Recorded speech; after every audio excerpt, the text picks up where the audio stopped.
everybody. This is Carolina Millan here, and today I'm with my good friend, Dave Woodward. How are you, Dave? I'm doing fantastic. Thanks so much for having me on. Thank you for coming to the podcast. And for those of you who don't know, Dave is the Chief Business Officer. Is that the title at Clickfunnels? Whatever. We're not big on title here, but Chief Business Development, Revenue, whatever. Chief Bottom Business line is that help bring money in. That's what matters. You help bring the money in. And I've known Dave for a couple of years now, and we've run into each other at some of the events. I've been on Dave's podcast. I'm going to link it in the description, of course, so you guys can check it out. But, first of all, Dave, I'd love to start by, talking a little bit about yourself. What's your background, how you got started, and obviously, what were you doing before Clickfunnels, and how did you wind up there? I've been an entrepreneur for, over 25 years now. So it's kind of the only thing I know. I'm probably completely unhireable. No one would ever hire me these days. Unemployable, I guess. But for me, Carolina, really thing I'm most passionate about is really marketing. I cut my teeth and kind of got started in the employee benefits insurance game years ago and quickly left that and got involved in marketing. I had my own marketing agency for years. And most of mine was direct response type of marketing, everything from hospitals, insurance, medical, did a lot in the mortgage industry during the early 2000s with all that kind of stuff going on, had my own mortgage company, real estate, all that kind of stuff. I ended up meeting Russell almost 10, maybe 11 years ago now. I was at that point where I was working with a lot of my clients who wanted to get online, and I didn't know that much about it. All my stuff, again, was primarily more of the direct response marketing stuff. And I'd heard about this whole affiliate marketing thing. And I thought, you know what, let me figure this thing out. So I literally went to an event that he and Stu were doing. It was back then where he still had his shaved head and glasses and his white shirt and tie and all that kind of fun stuff that we make fun of these days. But it was during that period of time that I met him. And I remember going to the event and I was just it just opened my mind. It just kind of blew my mind with the numbers and the ability and just how quickly you could reach out and get a hold of people through online marketing. And so I remember they were sitting there and the event had just gotten started and they said, if you'd like to, take any of us out to, it was he and Stu McLaren said, if you'd like to take us out to lunch or something, you just go ahead and sign up the back and take us out to lunch and pick our brain. I'm like, done. So I ran to the back of the room and I literally booked breakfast, lunch, and dinner with Russell for the next 3 days. I'm sure he was probably sick and tired of me by then, but I really wanted to figure this thing out. And so I guess for me, one of the main things I've always done is if I'm going to go all in, I'm going all in. And so I just immerse myself in stuff. And it literally, that led to a 10, 11 plus year friendship. And it's just been a fantastic time. So we've known each other a lot. We've done a lot of other type of business things together prior to Clickfunnels. And then when Clickfunnels came on, they basically extended the opportunity for me to get involved and I was all in. Wow. 10 years already? Yeah, it's when I met him, but Clickfunnels is 4 years old. But it's been about 10 years now. Wow, that's incredible. I mean, I've known Russell for a while, but I don't think I've known him that long. So that's this was way back when. So we did it's been fun. Yeah, I think I started following him in like 2013 or something. Yeah. Awesome, man. So what's it like? I mean, I love what you guys do. I love your spirit, your energy. I love what the company stands for. So what's it like for you to be a part of this? And what do you think makes Clickfunnels so special? Yeah, what makes Clickfunnels so special is people like you. That's honestly is what it is. I've never been involved in anything in my life as a business owner that has been more fulfilling, and I am so excited every single day I wake up. I literally pinch myself. I can't even believe this is happening. It's been a dream come true for me. I've had a lot of partners over the years in different businesses, and some have gone well and others have crashed and burned. And this one by far I've never enjoyed anything more than this. I literally, I walk around with a grin on my face every day, just excited to be involved and be a part of this. For me, it's the opportunity to change not only our customers' lives, but our customers' lives. And that's the part I get most excited about it. When we first got started, it was all about our customers. And as we've now got, over 70,000 customers, it's really cool for me to see the businesses that they're in and the impact that our customers are having around the world doing stuff like what you're doing. And just so many other opportunities, whether it's, we cross so many different verticals and niches these days. I'm just fascinated to see how people are using the software to bless the lives of other people. I just love it. That's an excellent point, actually, because we are your customers, but then what are we doing with the software? Like, we're going after other customers, and those customers are touching other customers, and so on. So I love it. It's that whole ripple down effect that is just, that's what excites me the most every day. I love it. How do you guys plan? Because this year you've done so many different launches and events and everything. Like, how do you come up with fresh ideas and fresh products to help people? Fresh ideas and products has never been a problem. It's just the opposite. That's never been an issue for us. It's this whole shiny object syndrome. We're trying to pull things back and not do as many. We get presented with a lot of opportunities these days. And one of my responsibilities is to start saying no to more and more of those, just because there's so many cool things out there. There's so many businesses that are just like, oh my gosh, I would love to get involved in that. And right now it's like, listen, the only thing we're focused on is staying focused to Clickfunnels and what do our customers need the most? What is the thing that's going to help them have the greatest success? What's going to help them not only get started, but more importantly, enjoy their journey. Some people are just getting started as the entrepreneur. Others have 8-figure businesses they're bringing over to Clickfunnels. And so we run the gamut, and it's just trying to find out what is the best way we can serve that broad range of people at a level that is more than just a software company. And what would be that level? So for us, like recently, we just did our 30-day challenge and our one funnel away challenge, basically, where it was we came up with this whole idea as far as we were looking at doing a teleseminar, it goes way back. That's my old coming out. Basically, it was now going to be a virtual summit instead of on the phone. It was going to be based online, Zoom and everything else. And the idea behind it was, we'll just get a whole bunch of people together. We'll just interview them. I thought, and Russell was like, you know what? Let's not do that. Let's go back to an old. I guess probably the best thing is Russell is a genius when it comes to finding things in his past that he's able to now put a new, fresh wrapper on and release it again today. So we did the 30days.com where we literally went out and said, if you're to lose everything and all you had was Clickfunnels and your marketing knowledge, what would you do in the next 30 days to get started? And so we went out to a lot of our 2 Comma Club award winners and ended up with 30 who literally wrote out a day-by-day plan for 30 consecutive days, went on, did an interview, opened up their 2 Comma Club, their award-winning funnels, showed them all the details and released that. And that then led into what we referred to as our one funnel away challenge, where they had the buyers, we had over 7,500 had the opportunity to literally now them taking the next 30 days and going through it. And so that challenge was just mind blowing to me. And I'm sure we'll end up doing more of them next year, but it was just a huge thing. Another one that we did recently was a telethon. Again, this goes back to the old, 1980s, 1990s, Jerry Lewis type of telethons. And it was just the opportunity of taking something old school and bringing it and putting it new. And in fact, I saw today a friend of ours who funnel hacks copies almost everything we do, was releasing his today. I think he actually was on your podcast a while back, but it's cool to see. And I think for me, it was this huge opportunity where we were selling funnel hacking live tickets, but it really gave us the opportunity of telling more of the backstory of not only of Clickfunnels and Russell's story and everything else, but a lot of our customers, the journey they went through. And I think for a lot of entrepreneurs, it's all about hope. It's about providing that opportunity where, man, I want to leave my 9 to 5, or I know I have this desire inside. I got to get it out somehow. And I just don't know how to do it. And providing hope to people like that, it's really, I enjoy that. It's fun to see. Yeah, I know just what you mean. And well, I have my book for the 30-day challenge and everything, but I don't think, actually I didn't have a chance to do it.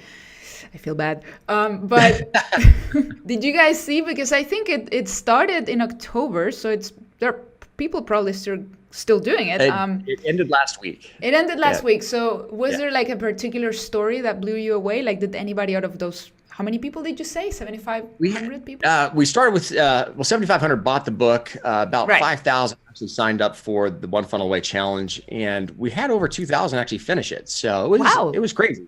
That's really good numbers.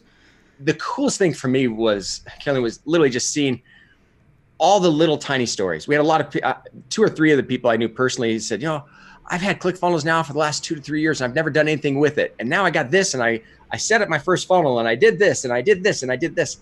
And so for me, it was just so awesome to see people taking action. A lot of times you get this idea and you start, but you never finish. And I think that was probably the most exciting thing for me with those 30 days. They had 30 days. It was day by day. And so many people actually took massive action and got stuff done. Whether they made millions doesn't matter. It was the little tiny micro commitments they made to themselves that by the end, they were like, I know I can do this. And that's what I just love seeing that stuff. You guys need to bring that back. I mean, I've had people ask me about it, and I'm like, it's closed, but I hear, rumor has it, 2019, it's coming back. We will definitely. We're just trying to decide if we have time to do it before Funnel Hacking Live or after. Awesome. I'm going to be there, by the way, so I'll see you. Awesome. Yeah. Are you going to the 10X event as well? Or? Absolutely. Okay, then we'll bump into each other. Well, 35,000 people. Maybe we won't bump into each other. Sure we will. So what do you think, because I saw you on the telethon and I thought you were an amazing host. Like, wow, is that Dave? I'm like, wow. Thank you. Do you feel like this has pushed you outside of your comfort zone a little bit? Like, in which areas do you feel you have improved by being a part of ClickFunnels? I think the main thing for me has been, I'm usually pretty gregarious, pretty outside, a lot of high energy as most of the time. I think for me though, the main thing is really trying to find my voice. I know that's really the reason I started my podcast. It's the reason I've done as many Facebook Lives as I've done. It's why I love being on other people's podcasts like yours right now. And that is really trying to find your voice and, more importantly, convey stories in a way that provide value to people versus just throwing out a whole bunch of facts. And I'm still working on that. I wish I had that down. There's a lot of other people here in my office, Russell obviously himself, who are much better at getting a lot of the emotion involved in those stories. And that's my goal for 2019, is to really convey more emotion and really get more out there myself.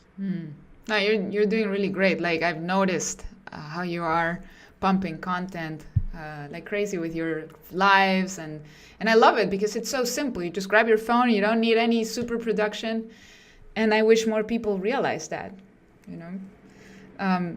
What's your advice to people who are in that situation where I've had, like you mentioned, somebody who said that I've had ClickFunnels for a while, or I've had this and this tool for a while and I haven't done anything with it. Like, what do you think is holding them back, and what should they do to do something? I think for a lot of people, as far as what holds people back, is just self-doubt. Can I really do this? I don't know if is my idea that great? Should I really try this? I don't know if I can have the technology.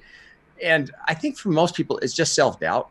And that's why I love micro commitments, the little tiny things, whether it's to, all I'm going to do is I'm just going to go in and I'm just going to open up ClickFunnels for the first day. Great. You did that. And the next day I'm going to put in a headline or a picture or whatever it might be. Or if you're doing a podcast or a Facebook Live, just pick up your phone and push live. Let's go and start. And I think so often for a lot of entrepreneurs, as we get started, everyone has this idea that's got to be perfect.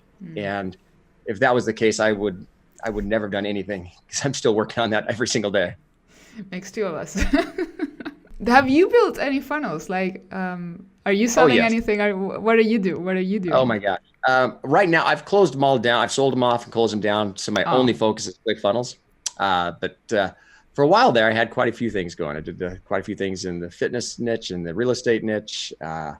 Those are probably the two I spent most of my time. Did a couple of things with some physical products, but most of the time right now I am, as you and I were talking earlier, my schedule's kind of busy right now. And I realized it's easier for me literally to outsource that, sell that off, and let others play with that. Yeah, no, that's fine. But I mean, I'm sure if you put a funnel together and placed a Facebook ad, a lot of us would buy. Thank you. Yeah, for sure. So how do you manage your time? I mean, I know it was really hard to get this interview. I had to struggle a lot, talk to a lot of people, and reschedule a bunch of times, but I got you. So how do you, what does your typical day look like, and what do you do to not lose your mind, I'm learning to say no. And I'm trying to learn to say no in a nice way. So, thank you for saying yes to me, though. Of course, I told you I'd be more than happy to. So for me, I'm really trying to focus a lot. My mornings are pretty I control and really dominate my mornings. That's the time my schedule gets pretty crazy throughout the day, but the mornings are mine. Mornings and evenings, I typically try to make sure of. So Monday, Tuesdays, and Thursdays, I'm up at 4:30. I'm at the gym from 5 to 6. Come home. Each morning I try to do 10 minutes of meditation. I've got an infrared sauna in our house. And so I sit in there and I meditate. I think about the day. I really try to get as grounded as I possibly can. Try to spend time with my family before they all head out to school and different things. And then I'm usually here at the office by 8 o'clock, and we put in a lot of time. So I'm usually home by about 7 or so at night, and 7:30. And then I try to spend time with my wife, who I love and adore, and my kids. And then I'm usually in bed by about 11 and starting it over the next day. 4:30. No, I don't think I could do that. I didn't think so either. It wasn't by choice. But I think Carolina, one of the things you were talking about earlier was this whole importance as far as controlling your time. It's the only resource that we don't get more of. You can always find more money. You can always find a lot more of everything else. The one thing you don't have more of is time. Recently, I ended up having my assistant basically take care of all my emails. And so when the weather was nice, I basically would start each day, and I'd go on about a 30-minute walk where she would go through all my emails, and then she'd respond for me. And that helped a ton. So I'm not in my email at all throughout the day. And then she basically goes in twice a day and responds to emails. She handles my calendar, my schedule, and all that.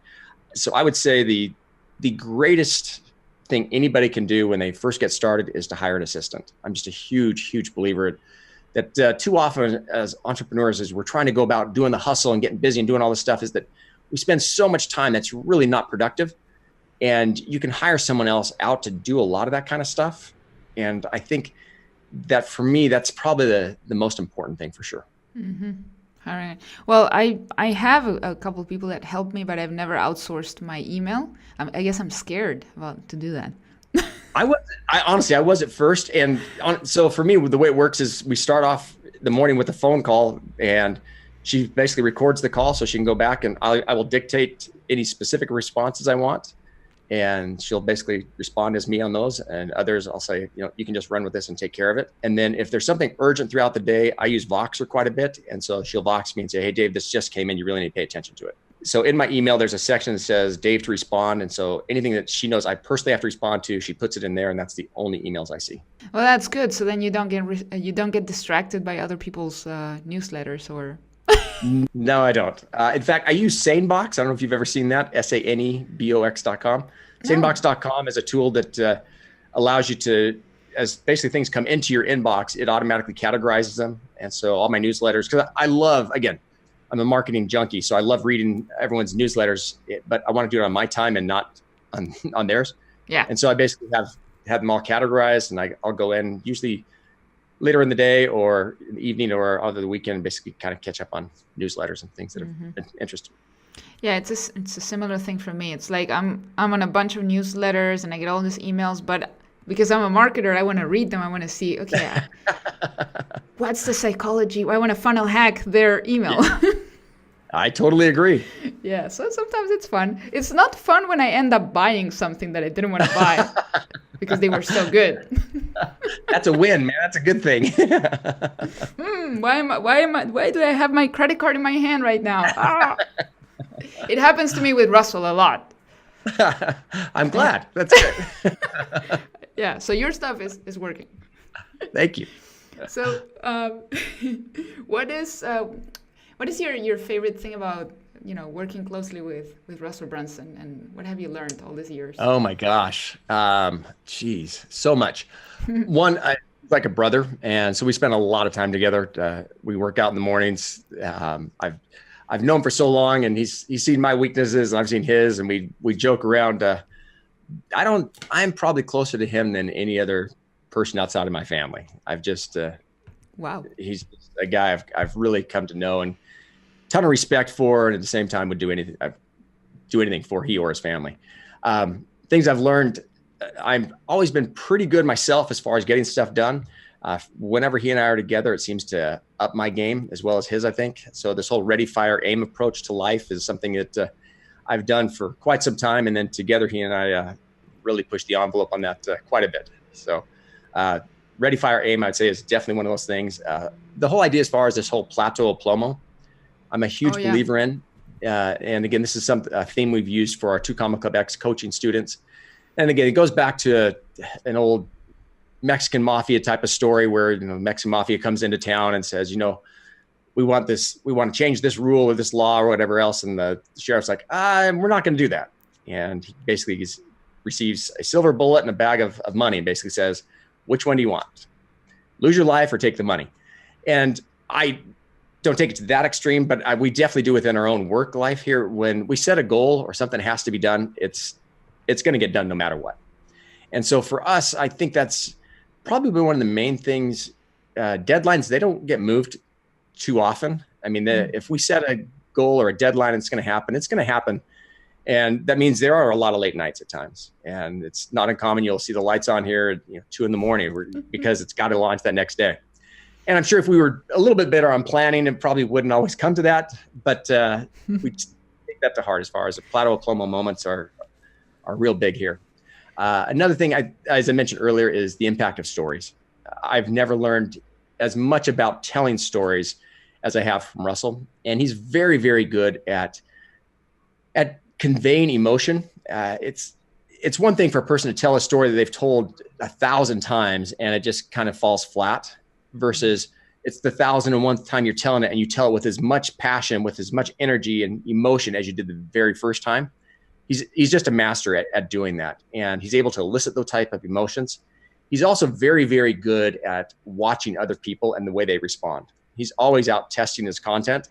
And so he'll call me in the office and say, Dave, what do you think about this? And he'll be paying attention to my emotions. We were on a Zoom call just the other day with someone else, and I was standing above him basically. And so the camera, he couldn't see my eyes as he was talking in the computer, and he tried raising the desk. I just got in a chair and sat down because he wanted to see my emotional response as he was talking to this other person. And those are the things he really pays attention to, is what are the emotions, the body language, how are people receiving this? And so that it really connects and resonates and causes action. And so I've learned the importance of really, again, it's one of the main things I'm working on next year, is trying to get stories with more emotion that create action. Mm-hmm. Absolutely. I can go on and on. I mean, there's a ton of things I love about the guy. No, I know. And I love listening to these little stories. And I'm sure it's going to inspire anybody watching this interview, listening, because it's so important to surround yourself with people that inspire you this much. And especially when you can call them a close friend, and it's not like Russell is your boss, I'm sure it doesn't feel at all like that kind of relationship, because he's so approachable. I don't know. He is very genuine. Again, extremely authentic. What you see is what you get. Yeah, exactly. Like that's what I love. That's why I'm so drawn to him, and I'm grateful, that I can be somehow a part of this community and to know you guys, and it really is a gift for me. Like, I'm really, really thankful. Thank you, and you're welcome. Yeah. So does he test a lot of the concepts? Like, when you guys come up with new features for Clickfunnels and stuff, how is that process? Does he go to you, or like before you even launch them to anyone?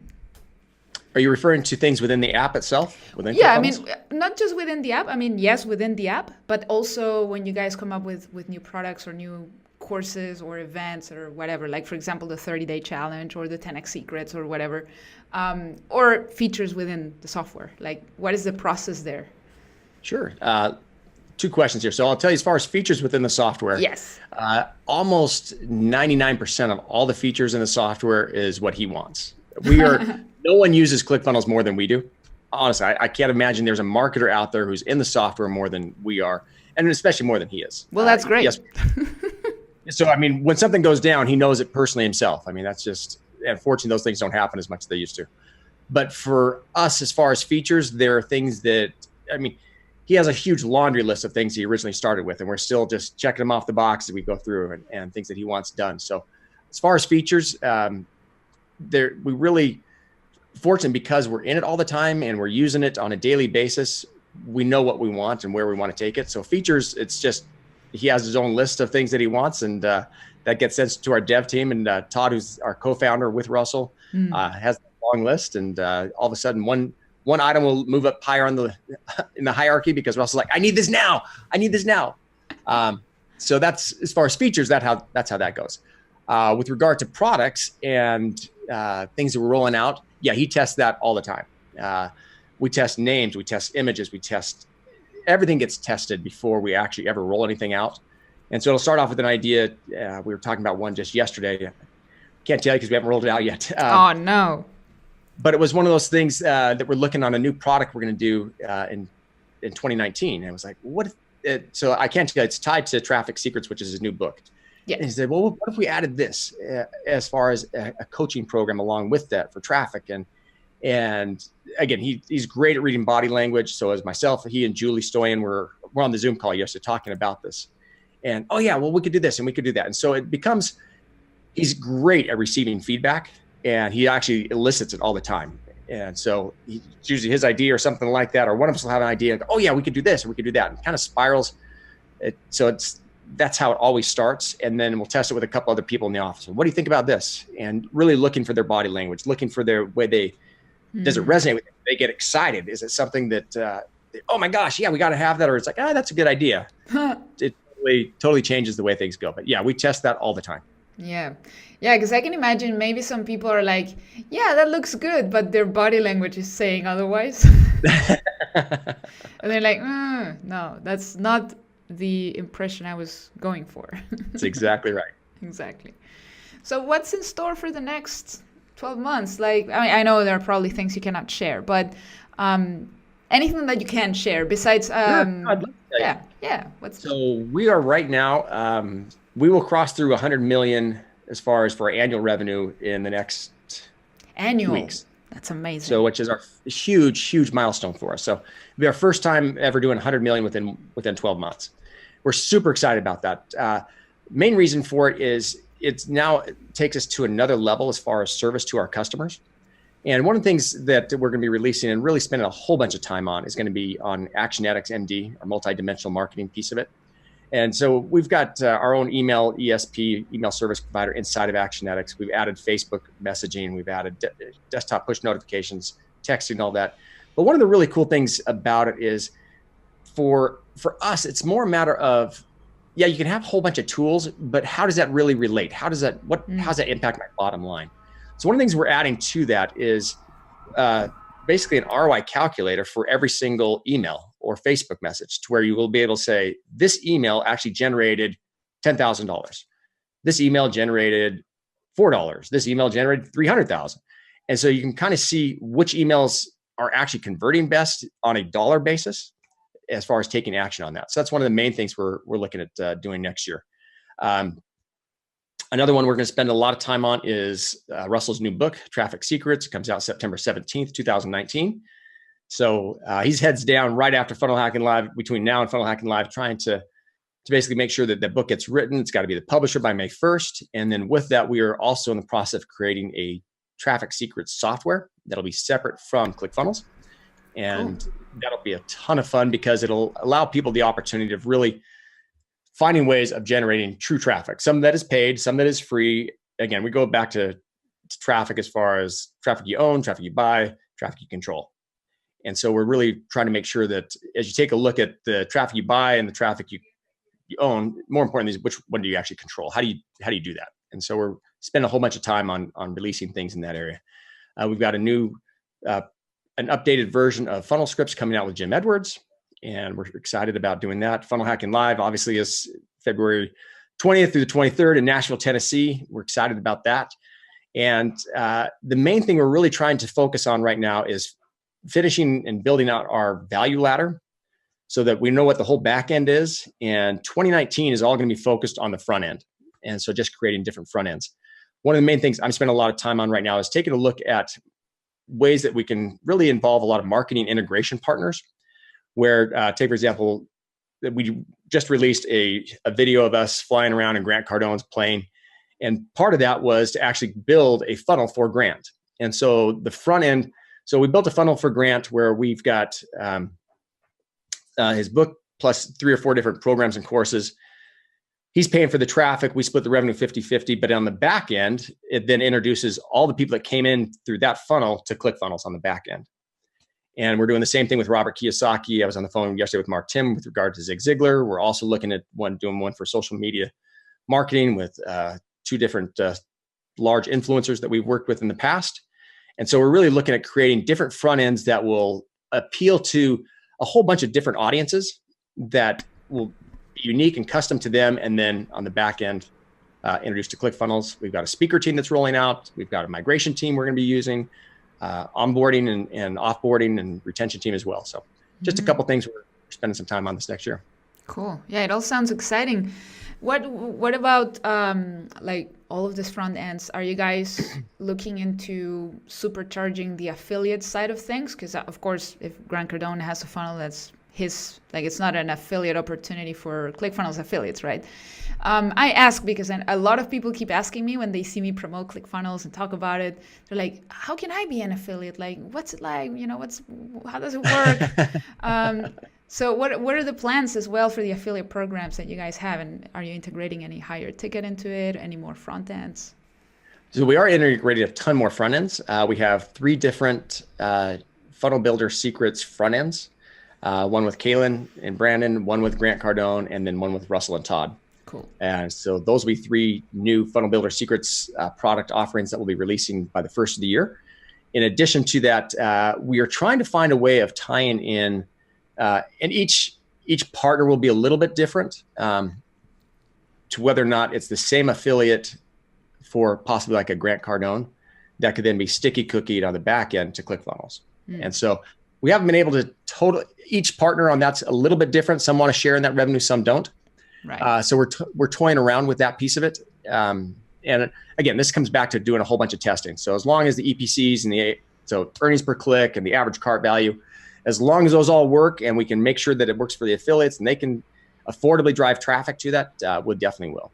But the other thing we're spending a whole bunch of time on is really creating a lot of other front ends, similar to our 30days.com. We're looking at doing a lot of things that would then lead into another type of a challenge on the back end. We are actually toying around with one right now in the affiliate side of things. Cool. And an affiliate summit. We're also looking at providing just opportunities for people that are unique and custom to their audiences. Mm-hmm. Yeah, 100%. I mean, I think affiliate marketing is still like such a powerful way for people to lose that fear of getting started, because many people are like, okay, Clickfunnels have to build a funnel, but I have to have a product, and then but I don't have a product, and then they start having this argument with themselves, and then they do nothing. But when you help them out and like, okay, it doesn't have to be your product. Oh, okay. So I think it's yes, absolutely right. Yeah. And especially when it's a product you can, support and believe in, like Clickfunnels is. Like, I feel really comfortable promoting you guys for that reason. Oh, well, thank you. We appreciate that. Yeah. Anyway, I don't want to take too much more of your time. So do you have any final thoughts, any final advice for the people listening who some of them are entrepreneurs, some of them want to be entrepreneurs, but they're struggling with the next step? Anything you want to say? I think for me, the most important thing is just taking action.